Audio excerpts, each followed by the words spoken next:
d'une crème hydratante, d'un fond de teint de la même couleur que votre peau, appliqué préalablement à l'aide d'un pinceau, de 2 fonds de teint, l'un plus clair que votre carnation, l'autre plus foncé.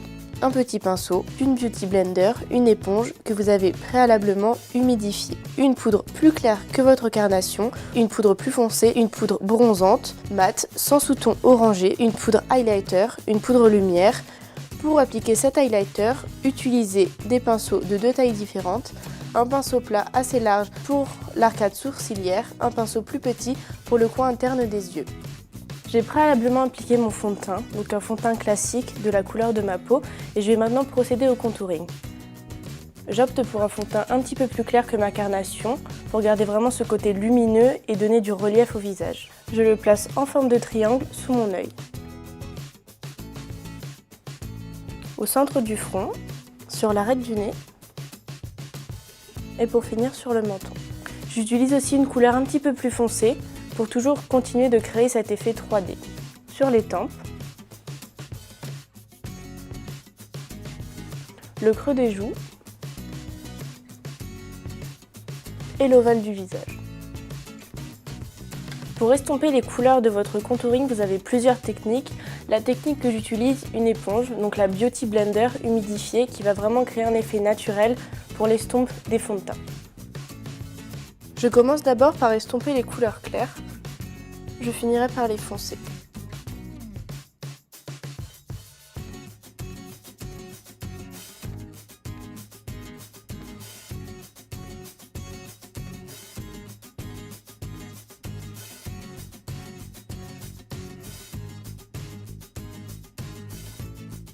A l'aide d'un pinceau, continuez d'estomper les fonds de teint pour ne plus voir aucune démarcation entre les différentes couleurs utilisées.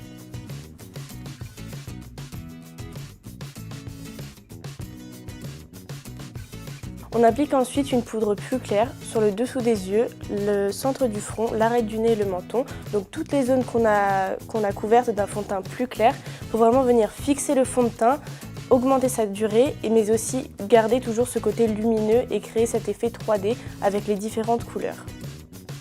Au centre du nez, qui va permettre de l'affiner juste ce qu'il faut. Vous pouvez en appliquer aussi en dessous du creux des joues pour vraiment venir sculpter le visage et donner cet aspect aminci.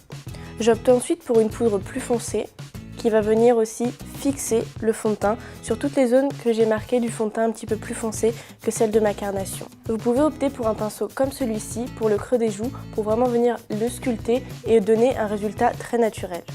Pour trouver où l'appliquer, il suffit tout simplement de toucher le visage, où vous allez sentir l'ossature de votre joue, où vous placez l'ombre juste en dessous. Avec des mouvements circulaires, je viens vraiment estomper la couleur.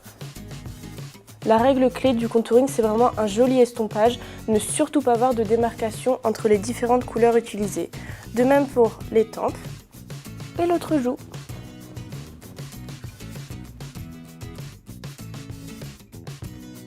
J'opte ensuite pour un bronzer mat, sans sous-ton orangé, pour vraiment venir creuser les joues.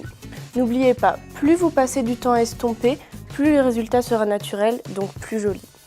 Pour un contouring de tous les jours, un maquillage un petit peu plus léger, vous pouvez opter pour le contouring avec des poudres. C'est très simple, à la place des fonds de teint de différentes couleurs que j'ai utilisées, vous avez simplement à utiliser des poudres de différentes couleurs. Une un petit peu plus claire que votre carnation naturelle et une 2 ou 3 tons plus foncés. Pour finir, j'applique une poudre highlight, donc un highlighter au-dessus des pommettes pour vraiment donner ce côté lumineux et toujours dans cet esprit 3D relief. Un tout petit peu d'highlighter suffit, il ne faut pas en mettre trop pour vraiment garder ce côté naturel et ne pas ressembler à une boule à facettes. Vous pouvez ensuite opter pour un pinceau comme celui-ci, un pinceau plat assez fin pour vraiment venir définir les sourcils en mettant une toute petite touche d'highlighter juste en dessous. On l'estompe tout doucement à l'aide du bout des doigts.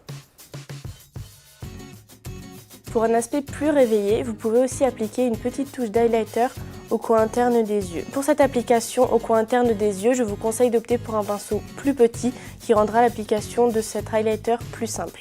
Pour finir le maquillage, vous pouvez utiliser un spray fixateur pour prolonger la durée mais aussi pour redonner de l'éclat.